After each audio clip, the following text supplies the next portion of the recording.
কারিমে পরিষ্কার আহ্বান করছেন, ওয়ামা লাকুম লা তুকাতিলুনা ফি সাবিলিল্লাহ, এ মুসলিম যুবকেরা তোমাদের কি হয়েছে?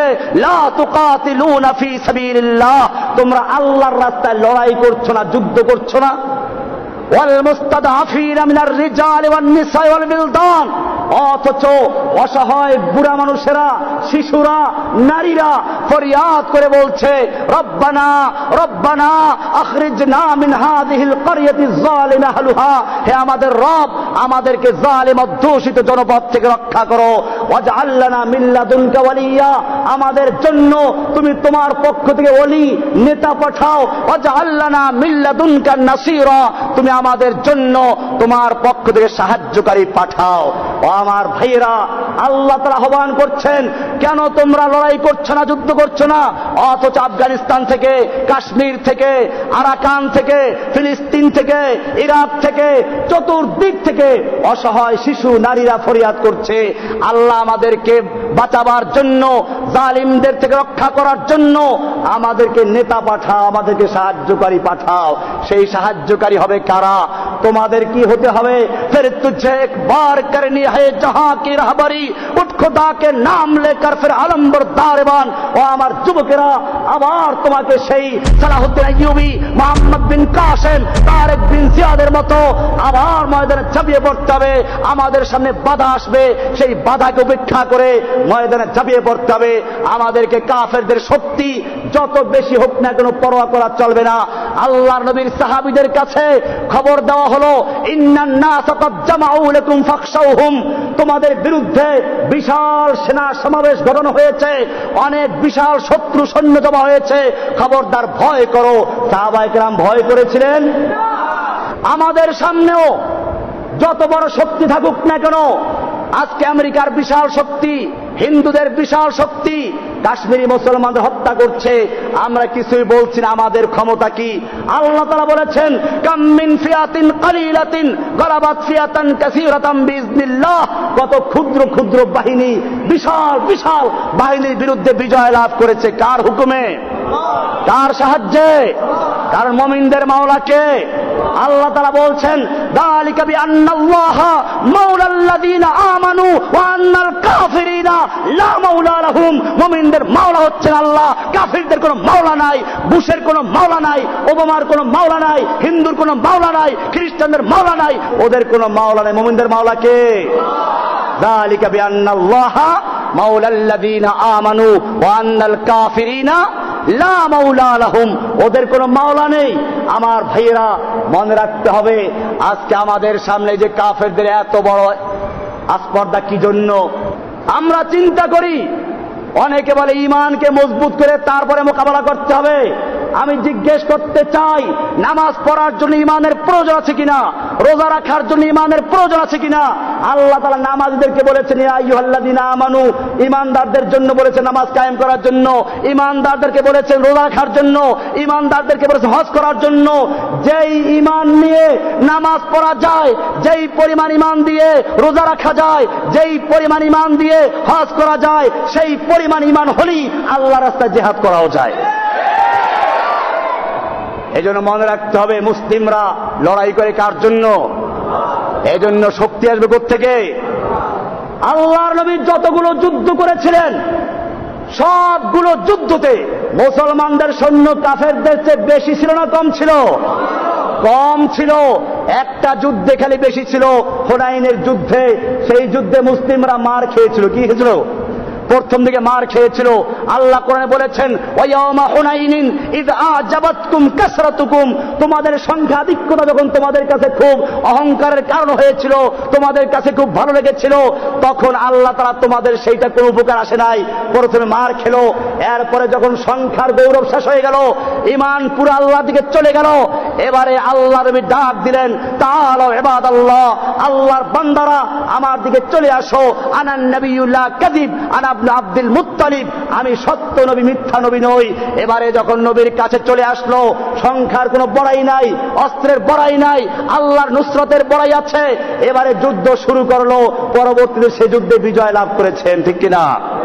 আল্লাহ সুবহানাহু ওয়া তাআলা কোরআনুল কারীমে আরো বলেছেন সূরা তাওবার 29 নম্বর আয়াতে, কাতিলুল্লাযীনা লা ইউমিনুনা বিল্লাহি ওয়ালা বিল ইয়াউমিল আখির, তোমরা লড়াই করো, যুদ্ধ করো ওই সমস্ত লোকদের বিরুদ্ধে যারা আল্লাহর উপর ঈমান রাখে না, ওয়ালা বিল ইয়াউমিল আখিরে, ইয়াউমুল আখিরে ঈমান রাখে না, পরকালে বিশ্বাস করে না, ওয়ালা ইউহাররিমুনা মা হাররামাল্লাহু ওয়া রাসূলুহু, এবং আল্লাহ এবং আল্লাহর রাসূল যা হারাম করেছেন সেইগুলোকে যারা হারাম বিশ্বাস করে না, ওয়ালা ইয়াদিনুনা দীনাল হককে, যারা আল্লাহর দ্বীনে হক বলে বিশ্বাস করে না, আল্লাহর দেওয়া জীবন ব্যবস্থাকে যারা জীবন ব্যবস্থা হিসেবে মানে না, তারা গণতন্ত্র, সমাজতন্ত্র, রাজতন্ত্র আর বিভিন্ন ধর্মের দিকে ঝুঁকে যায়, আল্লাহর দেওয়া দ্বীনে হক বলে বিশ্বাস করে না, তোমরা ওদের বিরুদ্ধে লড়াই করতে থাকো। সূরা তাওবার 29 নম্বর আয়াত। এমনি ভাবে আল্লাহ সুবহানাহু ওয়া তাআলা কোরআনুল কারীমের সূরা হজের 39 নম্বরে বলছেন, উযিনাল্লাযীনা ইউকাতালুনা বিআন্নাহুম যুলিমু ওয়া ইন্নাল্লাহা আলা নাসরিহিম লাকাদির, নিশ্চয়ই যাদের বিরুদ্ধে লড়াই করা হচ্ছে, যাদের বাড়িঘর ভেঙে দেওয়া হচ্ছে, যাদের শিশুদেরকে হত্যা করা হচ্ছে, তাদের জন্য লড়াই করার অনুমতি দেওয়া হয়েছে, কারণ তাদের উপর অত্যাচার করা হয়েছে, জুলুম করা হয়েছে। আল্লাহ তাআলা তারপরে বলছেন, ওয়া ইন্নাল্লাহা আলা নাসরিহিম লাকাদির, নিশ্চয় আল্লাহ তাআলা তাদেরকে সাহায্য করার জন্য ক্ষমতা রাখেন, আল্লাহ তাআলা তাদের সাহায্য করবেন।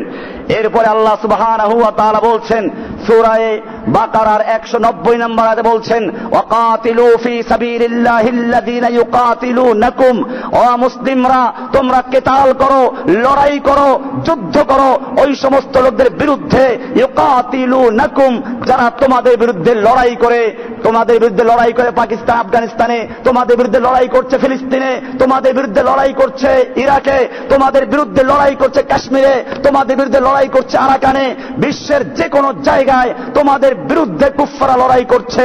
ওয়াকাতিলু ফি সাবিলিল্লাহি, তোমরা আল্লাহর রাস্তায় লড়াই করো, যুদ্ধ করো, আল্লাযীনা ইউকাতিলুনাকুম, যারা তোমাদের বিরুদ্ধে যুদ্ধ করছে তাদের সঙ্গে, ওয়ালা তাতাদু, আল্লাহ তাআলা যুদ্ধের হুকুম দিয়ে আবার এই কথা বলছেন, ওয়ালা তাতাদু, খবরদার তোমরা সীমা লঙ্ঘন করো না, ওদের শিশুদেরকে হত্যা করবে না, ওদের নারীদেরকে, অসহায় লোকদেরকে হত্যা করবে না, বুড়া মানুষদেরকে হত্যা করবে না। এই জন্য ইসলাম এই যুদ্ধের ক্ষেত্রেও নীতিমালা নির্ধারণ করে দিয়েছে। সুতরাং কোন মুসলমানরা এই কাজগুলো করে না। বোঝা গেল মুসলমানদের নাম দিয়ে এই কাফের গোষ্ঠী, ইহুদি গোষ্ঠী মুসলমানদের নাম দিয়ে ওরা শিশুদের উপর আক্রমণ করে, বাচ্চাদের উপর আক্রমণ করে, নারীদেরকে হত্যা করে, এরপরে আবার নাম দেয় মুসলমানদের নাম। এজন্য মুসলিমদেরকে সাবধান হতে হবে।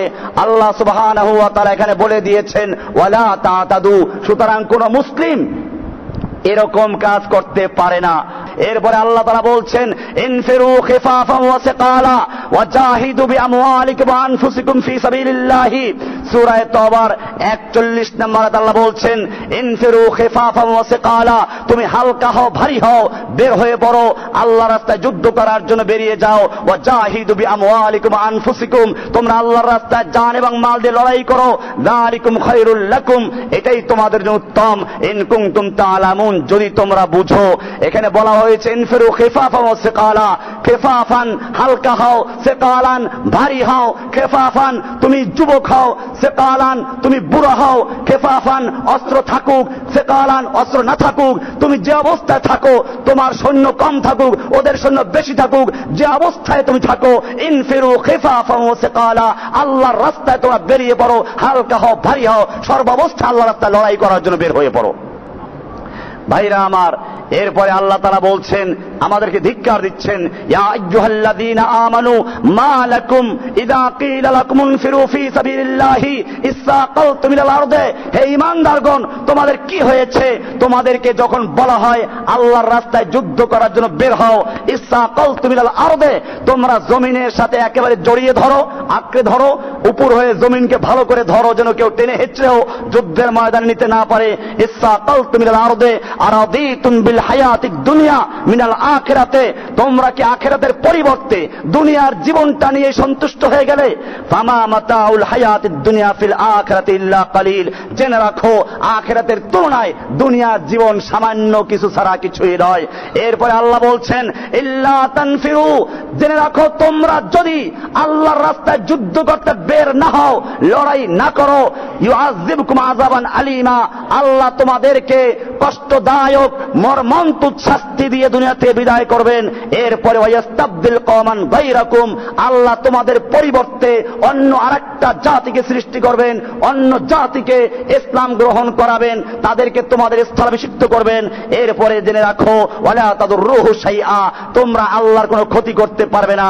আল্লাহু আলা কুল্লি শাইইন কাদির, আল্লাহ তাআলা সবকিছু করার ক্ষমতা রাখেন। কাজে তোমরা যদি জিহাদকে ভুলে যাও, তোমরা যদি নিজের সন্তান স্ত্রীদেরকে বসে আরাম করতে থাকো, আল্লাহর দ্বীন যদি ভুলুণ্ঠিত হয়ে যায়, আল্লাহর দ্বীন যদি ধ্বংস করা হয়, তাহলে জেনে রাখো আল্লাহ তোমাদেরকে ধ্বংস করে তোমাদের পরিবর্তে অন্য জাতি সৃষ্টি করবেন এবং তাদেরকে আল্লাহ তাআলা দ্বীনের জন্য জিহাদ করার তৌফিক দিবেন। আজকে বুখারী শরীফ যেই দেশে বসে লেখা হয়েছিল সেখানে ইসলাম নেই, আমাদেরকে জন্য আবার তৈরি হতে হবে। সেজন্য আমি কোরআনুল কারীমের একটা আয়াত দিয়ে আপনাদেরকে ইঙ্গিত করছি। আল্লাহ তাআলা বলছেন, ইয়া আইয়ুহাল্লাযীনা আমানু, হে ঈমানদারগণ, মাইয়ারতাদ্দা মিনকুম আন দীনিহি, তোমাদের মধ্য থেকে যে কেউ মুরতাদ হয়ে যায়, তোমরা যদি দ্বীনকে ছেড়ে দাও তাতে আল্লাহর কিছু আসে যায় না। জেনে রাখো ফাসাউফা ইয়াতিল্লাহু বিকওম, আল্লাহ তাআলা অচিরেই এমন এক জাতি সৃষ্টি করবেন, তোমাদেরকে ধ্বংস করে দিয়ে, তোমাদেরকে গজব দিয়ে, তোমাদেরকে শেষ করে দিয়ে এমন এক জাতি তৈরি করবেন। ইয়াতিল্লাহু বিকওম ইউহিব্বুহুম ওয়া ইউহিব্বুনাহু, যাদেরকে আল্লাহ নিজে ভালোবাসবেন আর তারাও আল্লাহকে ভালোবাসবে। আজিল্লাতিন আলাল মুমিনিন, যারা মুমিনদের প্রতি হবে বিনয়ী। আইজ্জাতিন আলাল কাফিরিন, কাফেরদের প্রতি কঠোর। ইউজাহিদুনা ফি সাবিলিল্লাহ, এমন লোকদেরকে তৈরি করবেন যারা আল্লাহর রাস্তায় লড়াই করবে। ওয়ালা ইয়াখাফুনা লাওমাতা লাইম, তারা কোন তিরস্কারকারী, কোন নিন্দুকের নিন্দা, কে নিন্দা করলো, কে সন্ত্রাসী বললো, কে জঙ্গিবাদী বললো, তার পরোয়া করবে না। তারা আল্লাহর রাস্তায় লড়াই চালিয়ে যাবে। আমার ভাইয়েরা, আল্লাহ সুবহানাহু ওয়া তাআলা আমাদেরকে আহ্বান করেছেন, আমরা সে আহ্বানের সাড়া দিতে তৈরি আছি ইনশাআল্লাহ। আমাদের মনে রাখতে হবে, এই জমিনে আবার যদি আমরা সোচ্চার হতে পারি, 3 লক্ষ মসজিদ রয়েছে, যেখানে হাজার হাজার লক্ষ লক্ষ মাদ্রাসা রয়েছে, এই সব আলেমরা, সব ইমামরা যদি একটা দাবি নিয়ে আমরা মাঠে নামতে পারি, এই দেশ মুসলিমদের দেশ, এখানে কোরআনের বিধান চলবে, রাসূলের সুন্নাত থাকবে, এই দেশে মূর্তি থাকবে না, মাজার থাকবে না, এই দেশের রাস্তার মোড়ে মোড়ে, স্কুলের মোড়ে মোড়ে মূর্তি চলতে পারে না, তাহলে দূর করা সম্ভব কিনা? আল্লাহ সুবহানাহু ওয়া তাআলা আমাদের সকলকে বিষয়গুলোকে বুঝার এবং আমল করার তৌফিক দান করুন। আসসালামু আলাইকুম ওয়া রাহমাতুল্লাহি ওয়া বারাকাতুহু।